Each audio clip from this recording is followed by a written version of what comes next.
Good morning. Welcome to the Northland Sports Page. Brian Prudhomme, Dave Cook. Happy Saturday, everybody. Welcome to the maiden voyage for 2024. Hope everybody's safe out there. It was certainly an icy Friday, to say the least. Sounds like it's going to be an icy weekend, except for maybe Sunday. And by then, the Vikes season should be over, but we'll see. On ice, Brian. It should be on ice. Put it on ice, and not in a good way. Not like champagne on ice. Right. Nope. Nothing like champagne on ice. As a matter of fact, Brian, it's bad stuff on ice, and I don't know what we're on the radio, so we can't say some of those bad That's not so bad. things, but, right. Yeah. The FCC, we hope, is listening. They won't let me be. Right. Nobody does. Nobody does. I never leave you alone. Nope. We're always together. At least every Saturday from 10 a.m. to noon. Thanks to our great sponsors. Let's give them love right away. Let's start with Arola Architecture Studio because, Brian, if we're going to start this show, it really should be with the sponsor that helped start us, right? So Arola Architecture Studio for all your architectural needs. Hoops Brewing, OAR Holdings. Kraus Heating and Cooling, your Carrier HVAC authorized dealer. Advantage Emblem and Screen Printing. Sammy's Pizza. The Blackwoods Group, including their locations on London Road, in Proctor, in Two Harbors, Blackwater, and Tavern on the Hill. Avenue 45, Mount Royal Bottle Shop, Stewart's Bike Sports and Trophies, Pier B Resort, Kohler Toyota and Kohler Hyundai, Comfort Systems, and Mike Regan at Christensen Group Insurance. Absolutely. So very happy for all of our sponsors once again. They've helped us plod through the good, bad, and the ugly, and that's not just the conditions outside here this weekend, but that's kind of Minnesota sports in a nutshell. There's the good, there's the bad, and there's the ugly, and it varies from level to level.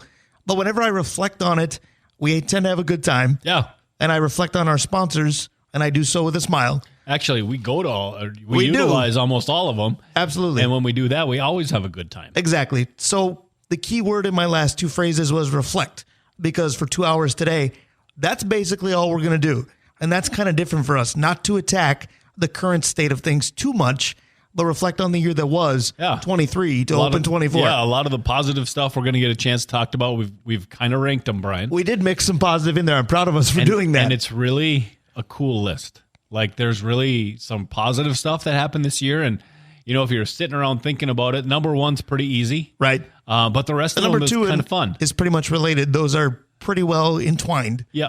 But they're all pretty fun. There's all really good stories in there, and some of them are local and some of them are national, and they all impacted Duluth somehow. So what we've done in prior years, and this year is no exception, is not exactly David Letterman style, but we've put together a top 10 list, basically ranking our 10 most impactful stories old piano player guy of the year 2023. You thinking of Paul Schaefer? That's it. That would make you that, yeah. If we could change your eyeglasses to shades, that would work. Although, in what universe am I David Letterman at all? I do have a little bit of a beard now, but not to his level. Yeah, you're more his level like that way. David Letterman. Yeah, or current. I look more like Paul Schaefer, short guy who's balding, just not enough. But again, our top 10 list is different. And it's different in the sense that I use the word impactful because we've said this a million times on this show that top stories aren't always positive. Now, you did say there's plenty of it in there, but this is Minnesota sports, so we mix the pros in there. We got prep and college. Prep and college, you and I are pretty sing-songy. Pro, if you're sing-songy, you're not honest. Right, and you're missing it. But there's, the negative stuff, it's kind of real negative, so... Yeah, for this thing. So should we get it started? Absolutely. Let's get it started. Well, the biggest difficulty is recapping the entire year, because when you and I were putting this together, a couple weeks ago in preparation, although we waited on purpose, we thought, if a bomb drops on December 31st, we're going to want to include it. And we will, because the bomb that dropped was the Vikings performing against the Packers. But we gave 2023 right down to its last minute. But as we were putting this together, it was harder to go back far enough because we did a heck of a job remembering August through December. And I said, wait a minute, there were 8 months before that. So we started with still something that kind of negates January and February, but our biggest highlight each year is prep hockey playoffs, state hockey, what have you.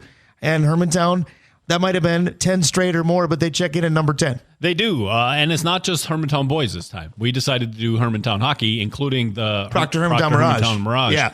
Because they become staples at the state tournament. Well, in a way, they're a victim of their own expectations. Absolutely, right? they are. Because they went back to the state tournament. They did very well, both men and women. It wasn't perfect, right? But they got there. They did. Right. They did everything to make third place and a fourth place, guys and the gals. Our region is proud. Very much so. And so both of them going down again, showing the strength of that community, and in the Mirage case, both communities. really is a story because they're changing players, right? I mean, it's Right. high school. They're not the same guys. Hermantown didn't have the same incredibly The beat loaded. goes on. Yeah, and yet Pat Andrews and his crew just keeps it happening, right? Emma and her crew just keeps it happening. Right. They reload, right? And this was, in my opinion, last year for Pat's team is the first time we've really seen them have to reload, right? Yeah. Like really Well, they had to reload. work to get to the state tournament. Yes. Where it used to be, we'll just, book the hotels now and Yep. we'll see you in March and then you'll start playing games that matter. They had a test to get there. They passed it. Absolutely. And his Rockridge teams, and Hibbing gave those tests. his teams usually do. Right. Pat's a teacher, and you can see his kids are well prepared for the test. No question. So again, you talk about victim of expectations. I think even we are guilty of that because we just said the state tournament for us as broadcasters is a big time highlight in this area. We know it is. How does it check in at number 10? But that's what happens when it just becomes, well, lather, rinse, repeat. And to their credit, that's what the Hermantown Hawks and the Proctor Hermantown Mirage, that's what they do. Yep. And the expectation of greatness that comes out of that school, and then the expectation of greatness that comes from the women's program is, cool. It's deserved, right? It's not like we're going around trumpeting something that's not there. Right. Like they 100% deserve it, and they deserve to be ranked in the top 10 this year. Well, and let me give you kind of a strange perspective, but I think it's one worth taking in because Hermantown and Proctor Hermantown, respectively, may not want to hear this, but I appreciate what they've done for the sports, respectively, boys when it comes to the Hawks and girls when it comes to Mirage, because they've become such a staple, such a gold standard that other teams in the area have felt it necessary to elevate their game to even hold a candle to these teams. Because I know we're talking about last year as in the year that was 2023, but obviously hockey started again for this season, 23-24 with a fiscal year, Yep. some of it being in 23. Well, look at what the Hermantown boys have forced Proctor to do. They forced some teams to abandon Class A. Denfeld has, left the building, so to speak. Cloquet's come down. We're getting some interesting battles, and we know that Hermantown's responsible for that. Then on the girls' side, it may not get better than your club, Marshall, right now. Yeah. And you know that even though Marshall's that good, they're measuring themselves against the Mirage. That is the measuring stick, 100%. And again, Emma's earned that, right? Her teams have earned that. The way they get up for games, the way they play. You said something interesting about the Hermantown men's team earlier today, and that is that they play close games here, and they seem to do real well away from here, right? And you wonder That's this season, yeah. That's this year, Right. right? And you wonder if that's not what you just said. Other teams are having to up their game, Right. to be competitive. They're constantly targeted. Yeah, and look what AJ did the other day from Proctor playing a Hermantown game that we had a chance to do. Right. Like he has to play 2.5 periods of a great broadcast. and right. Well, that's a whole different yes. story. Yes, it is. One for another time. The the Proctor team has to play to a level because AJ's keeping them in the game, right? And they did against Hermantown, and so I think we're starting to see the impact that Hermantown has not only on their own team, Yep. but on all the other teams in the That's area. exactly what I mean. But again, when you think back to last season, because again, Yeah. the penultimate, if you will, was in 2023. Yep. Hermantown gets third place. They beat Orono on a Saturday morning that, again, the weather was not unlike this, where, white knuckling around town. You and I made it back. Every time we slowed down, the snow caught up with us. Absolutely. And everybody that flew by us, we eventually passed in the ditch when we got home, but that's a different story altogether as well. But again, Hermantown, I thought the third place game victory was indicative of what Pat Andrews brings to that program because they somewhat breezed through the quarterfinal. The semifinal, they lose a heartbreaker to eventual champion Matamidi. And Hermantown, we talk about expectations ad nauseum for good reason. They could have very easily said, well, we'll play it because it's on the schedule. We Yep. have to. See you next year. But we Yep. didn't get our ultimate goal. So whatever happens in this game happens. I know how tired we were by that third game in, a handful of days because Class A gets the day off. But Pat Andrews' team came out and did what they do. They ended the season with a W. That's important. Yeah, it is. And again, what more can we say about Pat Andrews, the leader, right? His whole coaching staff.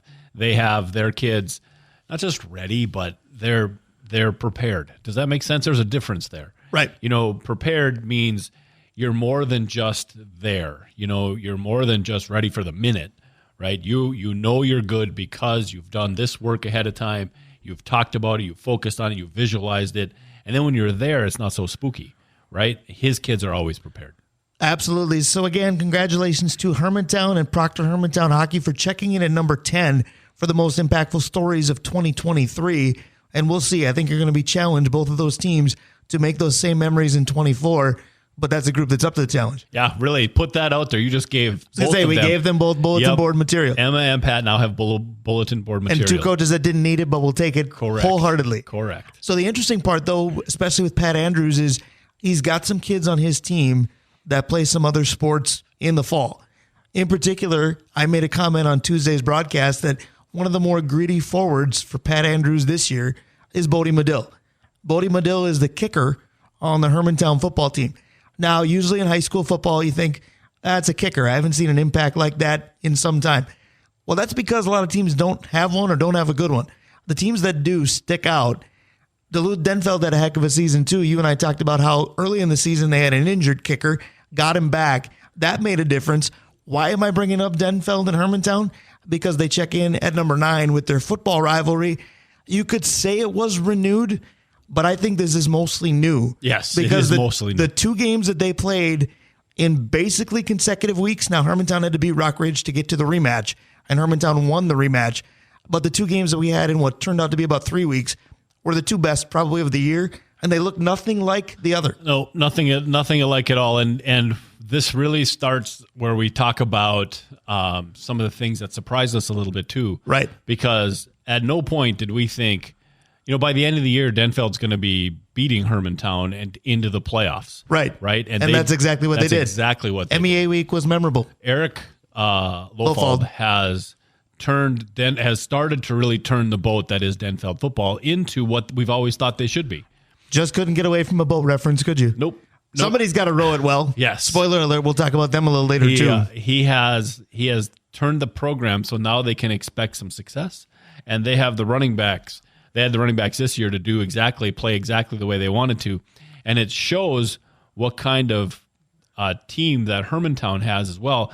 They had talent, right? Yes. They didn't have the athletes who were talented like Denfeld's Big Three, but a complete game. The first time you saw that electric talent of Taymans, basically he and the Moore boys beat Hermantown kind of on their own. That's not fair, but that's essentially what happened.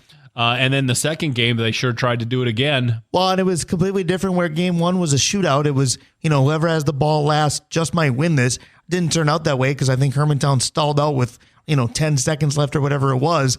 But everybody expected after, I think it was 31-29 in the regular season that, we might see the same thing. And if you remember, the day of that game, we had Zagelmeyer and Lofald on consecutively on this show. And I told Eric Lofald, I said, I think if anybody learned anything on film, that you might see a low-scoring game today for that playoff game. And Eric vehemently denied my assertion that might happen. And then it did, and we've joked about it ever since. But that playoff game, I know you weren't able to be there that day, but that was one of those where, I'm going to use a cliche, but cliches are cliches for a reason. It's one of those where if Hollywood looks at the script, they might have said, too much. Because the big shot running back kind of gets shut down, but he's got partners, as you just talked about. Pick up more if you're Eric Lofald. Yep. Denfeld's got a late lead, and it looks like they just might salt this away. And then Hermantown gets the ball and starts to move. Finally, points have been at a premium. Well, Hermantown gets to about the 5-yard line. They fumble a snap, and they fumble it back to their tailback, who picks it up and runs in the completely discombobulated play to give you the lead. Turned out to win it, but I say give you the lead because Denfeld starts to match on the last drive of the game, thinks they picked up a first down on a scramble, clocks the ball on what turned out to be 4th and 1, and loses. Yeah, right. You told me that about now we're going to give them 5th down. Right. But the improvement in the last 3 years for the Denfeld football team is, it's what makes football palpable, fun, to say the least. It's something that's going super right in the West End. Right. And it'll be real interesting to see now next year when some of the players from Hermantown are gone, some of the top players, the wide receiver that's going to UMD, for Peyton instance. Menzel. Yep. And the Denfeld team that'll still have Mans, but I believe the Moore kids are graduating. And they'll have a new quarterback. But we saw the new quarterback in pre-game. He can throw a little bit. And speaking of quarterback, Hermantown will still have theirs. Alex Schott is pretty darn talented. He's a tough kid. He is. But we'll get a chance to see if Eric Lofald has changed a program or if he just had a good family come through. right? That's what we're going to see. Right. So again, number 9 is the rivalry that suddenly is Hermantown and Duluth-Denfeld in football because, again, we're recapping 12 months, but in this case of number 9, all you had to do is basically recap 3 weeks. It was about as fun as it gets. Hermantown got the proverbial last laugh in this rivalry, but then, there's a North Branch Vikings team. At least some Vikings team did well this year. We have to and North watch, Branch we have to marched to the state tournament. Next year when they come up and play one of these teams, we have to do that game because everybody tells me how crazy North Branch is. I did the section final. I did North Branch, Hermantown. Everybody tells me how off John the Carlson wall, got all the fun in the postseason. You didn't. How off the wall North Branch's offense is. So I need to see it. Well, we talk about how teams take on their coach's personality. I think for North Branch, maybe they adopt their PA guy's personality because you know who it is? No. It's Josh Miron. Josh Miron, the Josh Miron I know? Yes. With the big Otherwise, beard, I wouldn't have brought it up. With the big beard on the roadside Absolutely. Sign. That's big the one. Billboard. The one and only. Got it. Yes, I know him. So he's got energy. Denfeld and Hermantown, thank you for the entertainment at number 9 this year. The interesting part you mentioned, Denfeld had the big 3 running backs. Yeah. And I don't want to say that that's all they had, but that was the meat and the potatoes of that team. And everybody knew that that's what they wanted to do to beat you. And even though everybody knew, very few people actually stopped it. I wondered all along if Hermantown, although lesser talented, if you will, had just enough of both dimensions to beat them. And that's what happened. Depth.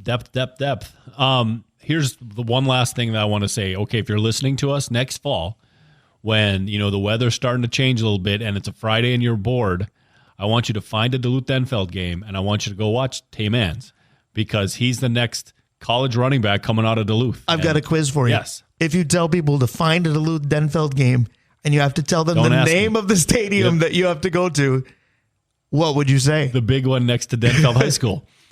That's fair because that could probably be another story altogether. If the West End is making a top 10 of their own, I would think the Walt Hunting Stadium, Marv Heikkinen Field, naming of PSS is a big deal. Now, I tried to stick around with the artist formerly known as PSS for a while, but in the West End alone, that was huge. Yeah, and the crowd 100%. Was huge that night, too. It was. It's so important to recognize the community, especially in West Duluth. We're trying to get things put back together and make sure that they are at least seeing themselves as equal of everybody else, which is coming right now. To have that's just another piece falling into place, another domino. Absolutely. So we're bumping out of the first segment with number 9, Hermantown-Denfeld, that football rivalry. Hermantown got the last laugh, so we give you Fly Away as the bump out.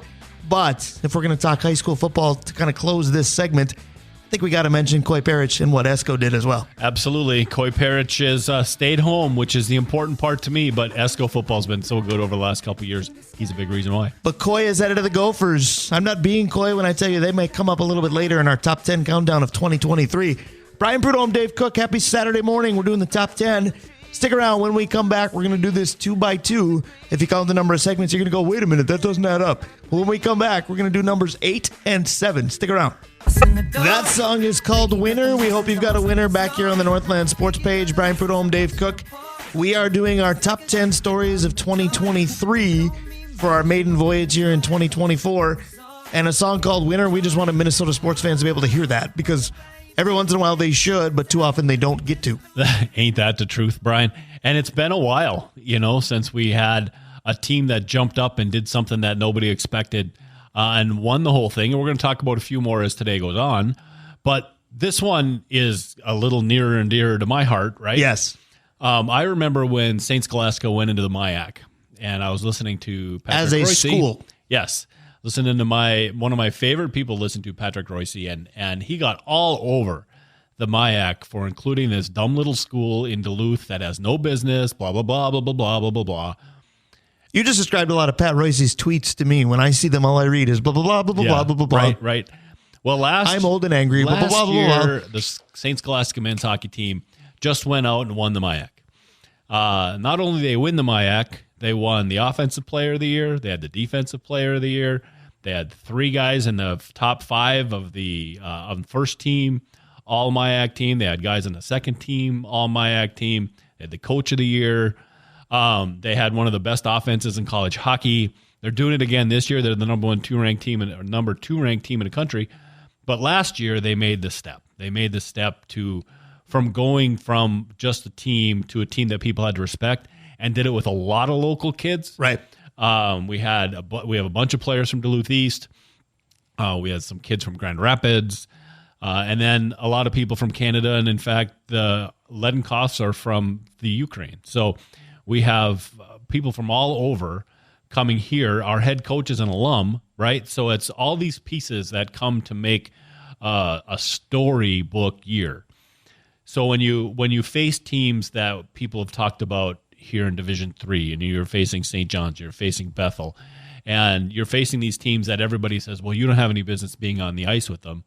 And then all of a sudden you're the number one team because you won the season out. It's really a cool thing for our community. And really, we didn't get, there really wasn't any attention paid to them until about 3/4 of the way through the season. Right. I'm glad you mentioned our community because it is so important for St. Scholastica in general because of that somewhat new still MIAC membership. And we've talked to a number of teams on this show about, what does it mean? What does it take to compete in this particular conference and what's recruiting like? And, Mike Heffernan with football is still making his way there. Jason Schmitz with women's basketball. Dave Staniger has been with basketball, I feel like as long as I've been alive, but, still making his way in the MIAC.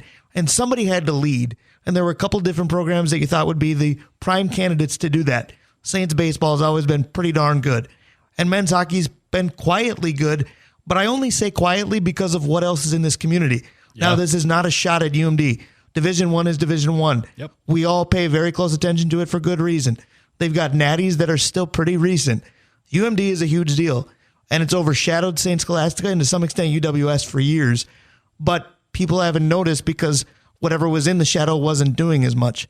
This year, St. Scholastica climbed right out, at least for a season, and now maybe two when you mention what they've done this year. Yep, they really did. And you were talking about recruiting, and one of the things that I always talk about Division III, and we talk about it in juniors and minor league sports, is if you can win and be local, you're going to draw. And the best way to get local talent is to win. And so those are conflicting yet related ideas. Yeah. The way Dave Williams is coaching right now, hopefully there's some kids that can play at a really high level that see that all of a sudden Mars Lakeview Arena is getting real close to being filled. And that arena's nuts when it's filled. Well, and you want to talk about near and dear to your heart. I was going to go that route because I remember when there was, I think, the conference championship game. I wasn't there that night. Obviously, you were in a working capacity, and you sent me a picture. And I've never been a Saints hockey naysayer, but I've kind of been one of those folks that have said, hey, I'm glad they're good. I just hope people start to notice. And that night at that conference title game, you sent me a picture of the crowd and went, I think people are starting to notice, and they really did. Hanging from the rafters. Well, and exactly. I heard the PA guy's pretty good, so that's why they go in there and go crazy. He's got his moments. Yeah, he runs like me, but he runs his mouth pretty well. He does run his mouth pretty well. And that goes back to like not my first year, but one of my first years when there was nobody in the building and one of our guys took a penalty and I announced it and he took his helmet off and he came over to me and he goes, why don't you just move your butt up there, pointing to the stands, and just tell that guy what's going on? Because there's nobody else here. You don't have to use a microphone. Right. Hey, we've been at Wade Stadium enough times in bad weather. That happens after the fourth inning. That's right. And so to see a team from Scholastica after getting just blasted by Minneapolis media, to see a team really just jump up into a league that not just the league itself, but into a sport that they take a lot of pride in, the MIAC and men's hockey, and just kind of steal it.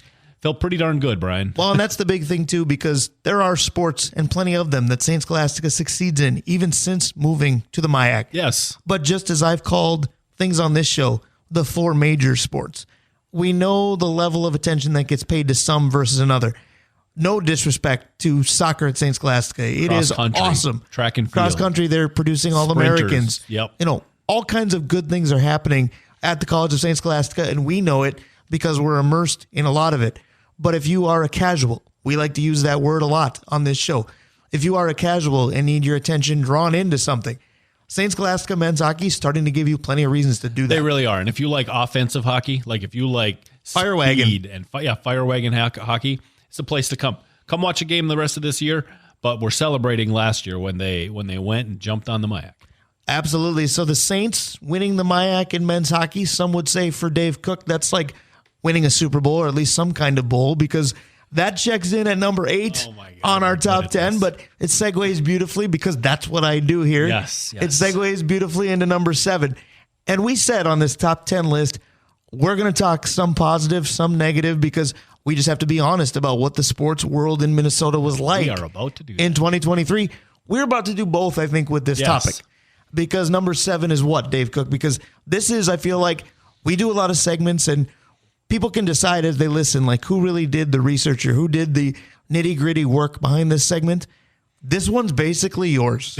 We're going to talk about PJ. I'm going to contribute, but this one's basically, if Dave Cook ran the show and I was not here, what would we talk about? The first topic of this segment was Saints hockey, and the second one's going to be Gopher football. Now, no disrespect, I like both of those programs plenty, and I've got family now affiliated with the Gopher football schedule, and it's a big deal to me. But this is the Northland Sports page mapped out by Dave Cook. Yeah, right. The Gopher football team, and the reason it's on the list at this high is because of their most recent recruiting, right? The reason that there's a local tie-in. There absolutely is. And it's not just a recruit. It's the top recruit that they landed. Correct. Yes. And a kid that we got a chance to, we've seen him play a number of times, and with Coy choosing to stay home, to stay with the U, really takes a team that, it's Minnesota, so it's ours, but now it's closer to being ours, right? Because we have a guy. And he can be the next in line of great safeties. I think that's one thing that people don't, if they don't follow the Gophers, they don't realize that it went from Winfield to Newman, who's going to be a late first, early second round pick. And the next guy in that line is Coy Parrish. As I said weeks prior on this show, they may not produce as a team the way that we hope they do, but they produce individuals that will play the next day, being that next level. And safety is kind of the position that they're slowly writing the book on. Yep. Safety U, right? Yeah. Is that what they can we be that? Call it. But that Gopher team has such an interesting season. Like at one point, Brian, they were the odds-on favorite to win the West. Right. Controlled their own destiny and did nothing with it. They did. They controlled everything. Everybody else had to do something to beat the Gophers. And they beat Iowa, right? And that was it. In probably the ugliest game in Division I football this past season. That's probably true. But then they take the gas pipe against Wisconsin. Right, they just and the Purdue game prior to that, you could argue was worse. Yep, and if I remember right, what did they do with Northwestern, Brian? That was the one that almost had me jump ship in the middle of September. I think it was. So, that was one of the Big Ten early games for Minnesota when Northwestern was seemingly because of scandal in shambles. Now, give all the credit in the world to Northwestern for the way it ended up. They went to a bowl game and they won one. Sounds familiar? Minnesota did the same thing, but they weren't supposed to be on the level, those two programs. Gophers were supposed to aim much higher. They did, but they misfired. Speaking of misfired, I feel like, but I'm going to go to you on this because you know more about this football program than I do because, frankly, you care more about it, but I'm working on it. But the loss of the D coordinator is felt because players are leaving, and I understand that piece. That part I didn't really think about because, again, the transfer portal, don't get me started on the many things that are ruining college sports landscape, if you will. So I didn't think of players vacating because they may like said coach or like other coaches because, hey, Ethan, good luck at Rutgers. But that's completely different. He's going to have some Gopher lineage there too. But in my world, I just hear the D coordinators leaving and I go, so that was a big problem this season. The Northwestern collapse, the Purdue game, the Wisconsin game. I get that the defense was probably this team's calling card because that's how bad the offense was to me. But the defensive coordinator leaving was met with a shoulder shrug from me. We'll see what it means next September. Yeah, Rossi's had a really good defense for a few years, and to see this kind of matriculate as it has is a problem. PJ's got the offensive talent that he needs an offensive coordinator that he trusts. Let's be honest. His offense is two really good young running backs, a good offensive line. He's done a really nice job of building an offensive line and crossing your fingers. And so when we talked about this was going to be a positive and a negative, I mean, the positive is that they went to a bowl game and won it because of the academics. Well, and also because it was the 2000 Flushes Bowl. I mean, PJ has an incredible bowl record, but how many of those have been pertinent? I count one. I get that, but we've talked about PJ and the difference that he's made in the program. Right.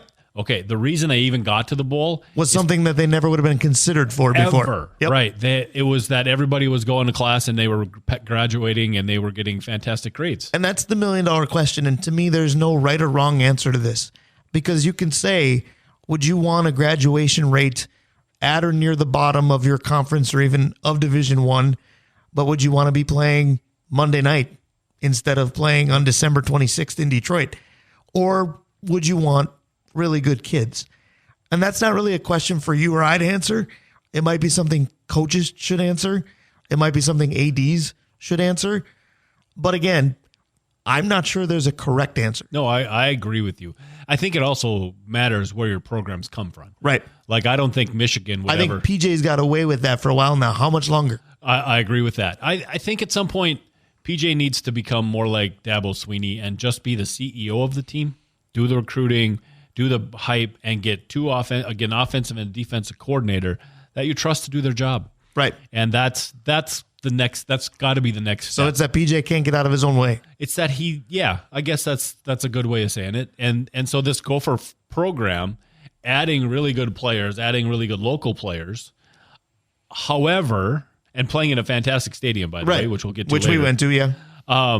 And actually have a lot of intensity around the school. Like, they're into it, right? This is stuff we never had 10 years ago. Yep. But he's made enough of an impact, that pretty soon he's going to have to knock off Michigan, right? He's going to have to beat Iowa 2 years in a row. Well, and again, these divisions, the Big Ten West world is going to be ending. Forget about that. Yes. So that's going to be a completely different world, because otherwise you could look at the last small handful of seasons and say, this has been lather, rinse, repeat, where the Gophers have put themselves in a position to control their own destiny, fumbled it, literally and figuratively, but then done something that you go, well, PJ did this, so we're fine. Because this year, they beat Iowa. Hadn't done that ever in his tenure. Right. Previous years, fumbled against Team X, Y, or Z, but pummeled Wisconsin, and hey, we can, chuckle at everybody on the other side of the bridge.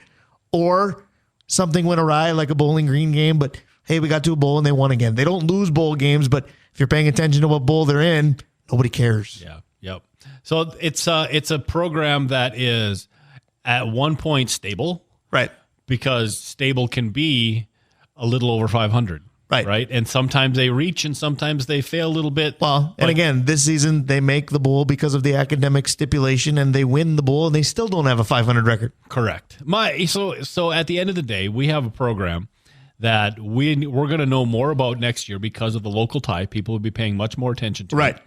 And we'll have dance team members on the show again. I replace one niece with the other. We will. Did you see the video of them doing their dancer team when the music fell off? Oh, you think? That was pretty I've good. seen just about every video they have available. Anyways, Follow them on TikTok. It's fun. the U of M dance team. this program's at a bit of a crossroads. It's still being led by the right guy, I think.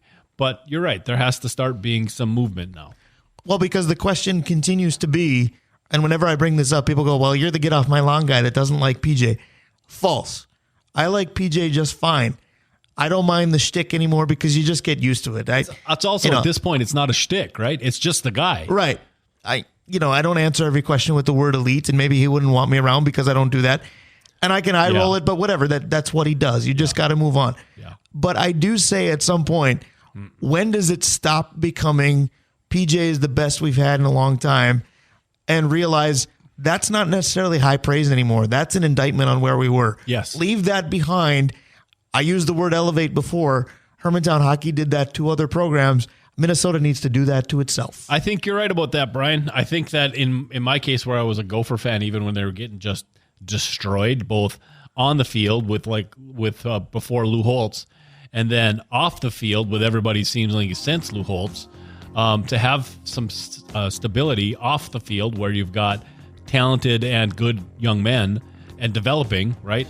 And then on the field where you've got a shot to beat teams every year, it's hard to walk away from that past when it was so awful. Absolutely. So we bump out with everyone's a winner because in this particular set, they were. Checking in at number 8, we had the St. Scholastica men's hockey team winning the MIAC. And at number 7, it was winning. It was another bowl win for the Gophers. They do own the longest win streak of that variety in the nation. Never mind the degree of difficulty in the bowl that they make. So in number 8 and number 7, we talk a little college hockey and we talk a little Gophers. So you know who's a major winner here? Me, because we talked college hockey and we talked the Gophers, but we didn't talk 1 second of college hockey involving the Gophers. Oh, listen to you. Yeah, well, you know what? If they would have won their last game, maybe we would have, but they didn't. Because if ifs and buts were candies and nuts, we've all had a Merry Christmas. Preach. Hopefully everybody did. We've moved on to the new year, but we're still reflecting on the previous year. We continue during our top 10 of 2023. If I'm doing the math right, up next is 6 and 5. Stick around. We'll be right back. A little Duran as it's Brian Prudhomme with Dave Cook. Dave Cook is with me here. Happy Saturday, everybody. It is the Northland Sports page. Did you just skip on my name like a digital recording? I did. Duran, so you're Dave Cook. Got it. Otherwise, you could be Dave. But then it gets weird. We made a Letterman reference earlier. Would it be like Boutros? And what if we had Hoops was here with us? Absolutely. There'd be 4 Daves. Although he is not with us this time. He's got the week off. We gave everybody the week off in terms of guests because we are going through our top 10 stories of 2023. But we would have a lot of weeks off if it wasn't for our great sponsors. Absolutely. Mike Regan at Christensen Group Insurance, Comfort Systems, Kohler Hyundai and Kohler Toyota, Pier B Resort, Stewart's Bike Sports and Trophies, Mount Royal Bottle Shop, Avenue 45, the Blackwoods Group, including their locations in Two Harbors and in Proctor, Blackwater downtown, Tavern on the Hill, up on the hill, and the location on London Road. Sammy's Pizza, Advantage Implement Screen Printing, Kraus Heating and Cooling, your Carrier HVAC authorized dealer, OAR Holdings, Hoops Brewing, and Arola Architecture Studio. Arola Architecture Studio, of course, the OG is Ryan Arola. We're thankful for him each and every year. Feels like he's been with us every year of the show. I believe he has. Yep. And the Drawing Lines segment is something that he brings us each and every week. We're just going to put him all over this one because we drew lines. We've got your top 10, which became our top 10. You've got lines through ones as we moved them around and we took stories in and out. This wasn't as easy as hopefully we're making it sound. No, it wasn't. There's so much things. That's a terrible English. So many things. So many things that happened this year. It almost gets to the point where you have to give, certain teams, certain leagues, just a single name. So you can't say like the Timberwolves beat such and such. It's the Wolves in 2023. Well, and you were trying to because Friday night I was with you and you were giving me live updates bucket by bucket of the Timberwolves Rockets game. So kudos to you for that, but we're not going to do bucket by bucket analysis here because we don't have that kind of time. We're here with you till noon, but we are going to try to do all-encompassing talk of the Timberwolves within 2023 as they check in at number 6. Because again, with these fiscal year type seasons, we can go back to January of 2023 when the Wolves were being feet to the fire for anything negative that happened. And 2023 as in how December ended and this team being one of the best, if not the best in the Western Conference, that's a different tune. So the Wolves check in at number 6. Before we go further with that, real quick, if you're just tuning in, shame on you, where were you? But at number 10, we had Hermantown Hockey and Proctor Hermantown Hockey. So the hockey community that is that area with the Mirage and the Hawks. Hockey community? Yes, but I still spell it H-O-C-K. I'm not entirely one of them. Got it. But the hockey that is played in the Hermantown and Proctor Hermantown areas with the Mirage and the Hawks making their what seems like an annual state tournament appearance now. They checked in at number 10. Number 9, more Hawks talk, if you will, because Hermantown football and the new, some will say renewed, but I'm going to say new rivalry with the Duluth Denfeld made for quite a story towards the end of that season. Speaking of quite a story, number 8, the absolute emergence of a Mayak power in men's hockey as well. Absolutely. That was a great number 8. It's fun to see that. And then number 7, of course, was the day of our lives. The 7 bowls in a row that they've won, and you can flush them all. Yep, the days of our lives when it comes to Minnesota Gopher football. But the reason that it made it so high is because, of course, they landed Coy Parrish. Absolutely. So, again, number 7, Gopher football, the enigmatic nature of P.J. Fleck and his program. What Coy Parrish will add to it, we will see. And again, the Timberwolves updates, they just never stopped on Friday night. You just keep pointing. I kept texting him. I know, you just keep pointing to all the messages you sent me. He showed me one right now. Yeah, I remember, Dave. That was just last night. Good times. But good times and bad times kind of define the Timberwolves in 2023 because, again, there were times where this team had Herschel Walker labels on it for the Rudy Gobert deal. And now I think if you really look at it, the Rudy Gobert deal is borderline steal for Minnesota. I won't say fleecing because I don't like when people do that, but this is not a bad deal for the Timberwolves.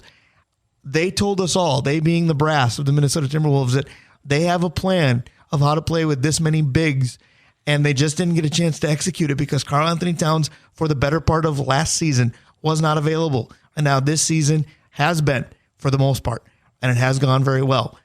Nobody wanted to believe what the Timberwolves brass was telling anyone because why should you?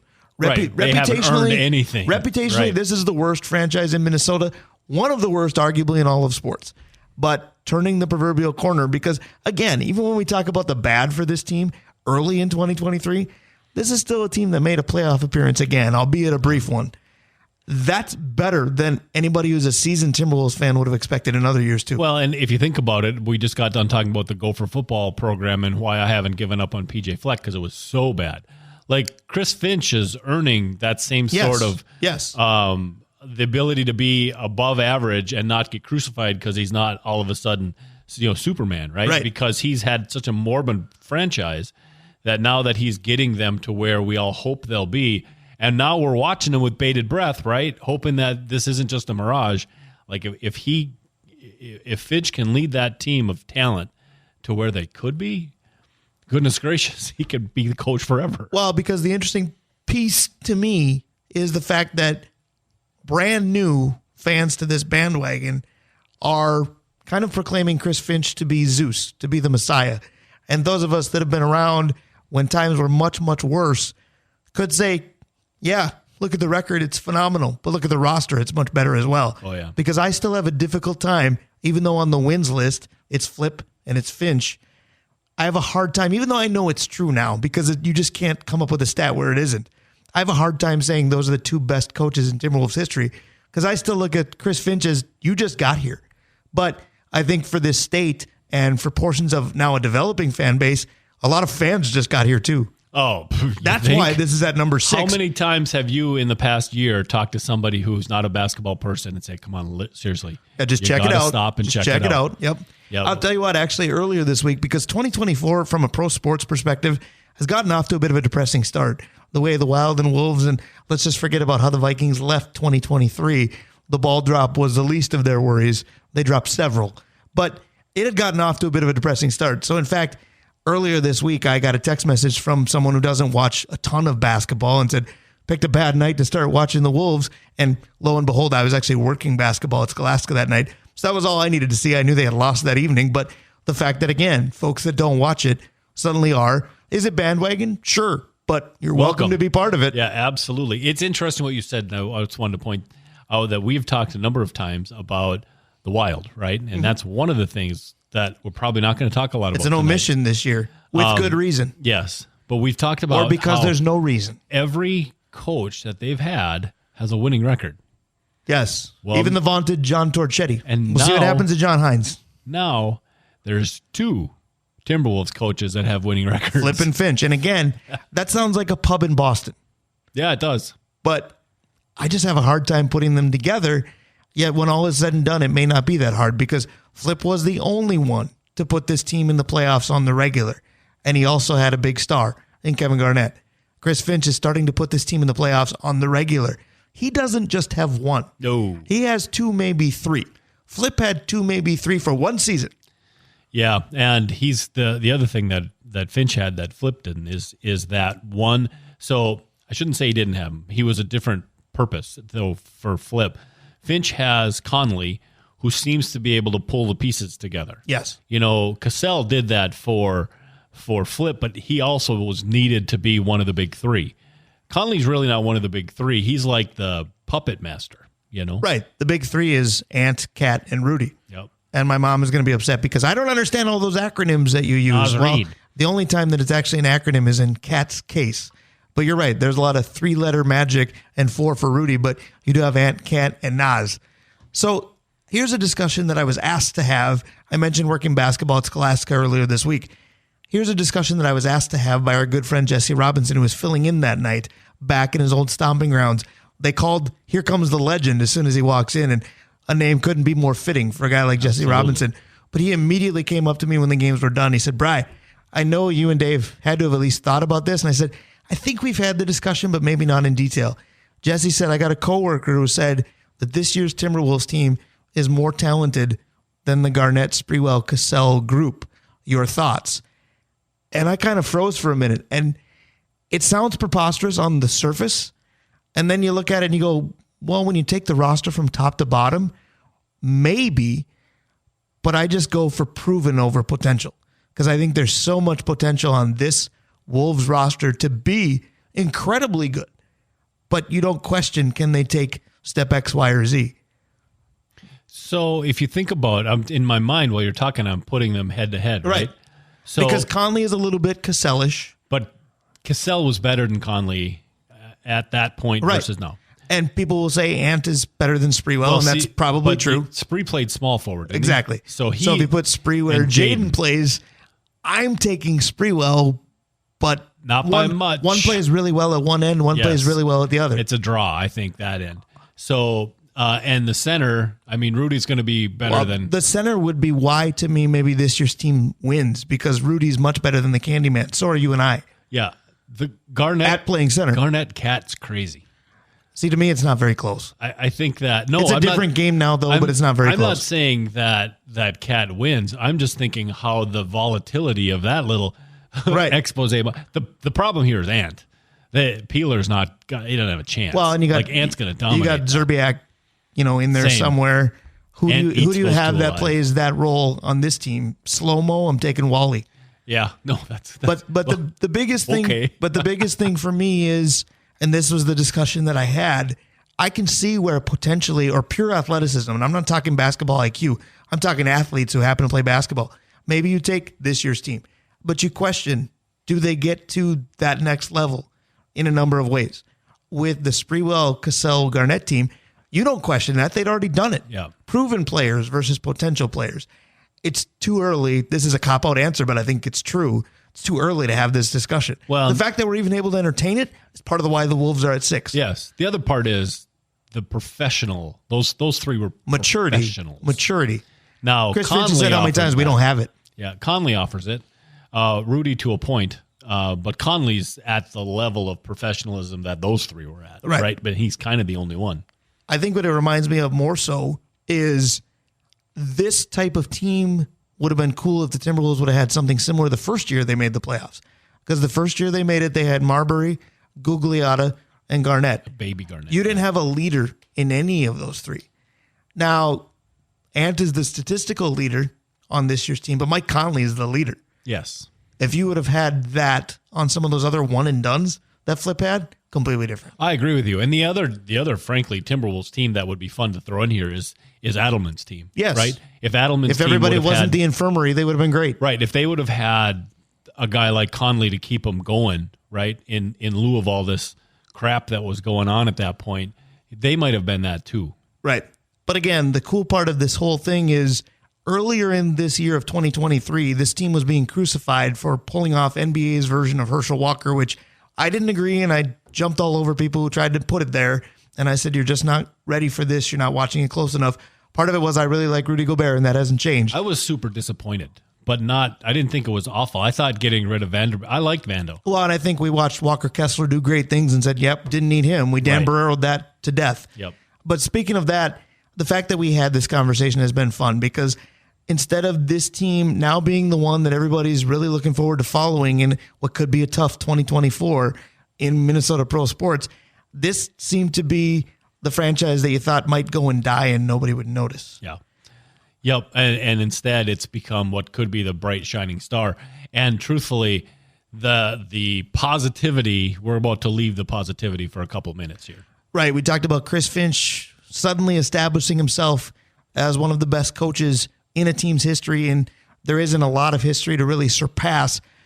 For the Vikings and their coaches, it's difficult to climb to the top of the coaching mountain because there's been a guy that's been there forever, and he will remain there, I believe, forever until somebody comes along and, knock on wood or whatever you need to, wins a Super Bowl for this franchise. The biggest name in the organization that is the Minnesota Vikings is Bud Grant. Yep. And we talked about the state tournament to start this top 10 this year. You and I were worried about white-knuckling home because of weather and talking about, well, that does it for a long broadcast season and we're tired and all this stuff. And we look at our phones as we're leaving the X, and the big news that day of that third-place game, that Saturday, was Bud Grant's life had come to an end. And, age-wise, it shouldn't shock many, but just like you kind of thought his coaching excellence will live forever, I think we thought he would too. Well, it became to the point where it was a constant, right? Bud was always there. Right.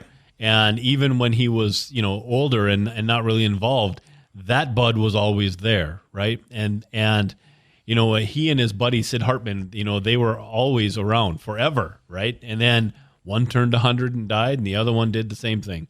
And we're fortunate enough to have had a person like Bud Grant who carried himself the way we wanted, who won, right? Who was a leader of men, and who kind of did it in a way that was unique and very us. Right. And to have him around for as long as we did was amazing. And the fact that he passed makes the top 10, Brian. Well, and you look at this show, and people who have listened to it for a while have said, well, if you love Minnesota, you're going to love this show. If you're somebody who's big on the Wisconsin side of things, you're not. I'll tell you what, if there's one thing that I acknowledge it's had something to do with Superior, Wisconsin, isn't it Bud Grant? It is Bud Grant. I mean, I got a lot of 100%. respect for high school athletics over there, but you go elevate beyond that, and it's all about Bud Grant. Yeah. No, and he was so upper Midwest Minnesotan. Yeah. Like he is. We say one of us for the whole state. I feel like Bud Grant, we almost say one of us for this area. When we say one of us, it kind of is. Yeah, we're not Bud Grant. including the Metro, even though that's where he made all of his namesake, if you will. Right, but it sounds like he liked to spend more time around outstate, shall we say. So, Yes. And the thing with Bud is we talk about how successful people, successful programs become a measuring stick, become the legacy. There's no question that he's going to forever be that for the Vikings, because we talked about, best coaches. We did a show about it, best coaches in team history. And I think we did it because Finch got so close to Flip, and we went, really? And so we decided to look at the Big Four, and that's when we discovered that the Wild don't have a coach with a losing record. With the Vikings, we didn't get to debate that top spot at all. We had fun with Zimmer or Denny. Which one do you want? Yep. They were second or second-ish because there are Bernsey fans out there for a good reason. But Denny was the offensive guru. That was second. Zimmer was the defensive guru that I still think is third, but some will say was second. Bud did enough of both. Now, his era will be forever known for the Purple People Eaters. They were a defensive team, but offense wasn't lost on Bud Grant either. Yeah, Bud actually, PJ Fleck needs to pay attention to that because Bud was a defensive coach who found people to run the offense the way he wanted it to. Well, I'll tell you this. I don't know if it would work because PJ's personality would do a complete 180, but... Oh, goodness gracious. Could you imagine those two in a room? I was going to say, the thing about Bud Grant is Bud Grant didn't make very many things about Bud Grant at all. No. In fact, we've done a lot more of it since that passing back in March, where PJ Fleck gets accused, you can decide whether it's accurate or not, of making himself the spectacle. Bud Grant was kind of in the shadows. I feel like if any coach emulated Bud Grant a little bit, and you may think this is a huge reach, and maybe it is, I kind of thought it was Tom Kelly. Because Tom Kelly just sat back in the shadows and went, my team did it, that's great. Yep. I might be orchestrating things, but you'd never know it. Yeah, roll out the ball for sure and just play, and I'll be here if you need me. So a perfect bump out, the leader of the band, because for the Minnesota Vikings, the leader of the band did pass in 2023, and he checks in at number 5 on our top 10. But when it comes to Viking coaches, and quite frankly, maybe Minnesota pro sports coaches, there's no 5, there's no 4, there's no 3, there's no 2. He's number 1. Yep, 100%. What else do you need to say? Not much, and that'll do it for hour number 1. We are halfway through our top 10. Hour number 2, the top 10 of 2023, continues on the Northland Sports page. Brian Prudhomme, Dave Cook. Stick around. We'll be right back.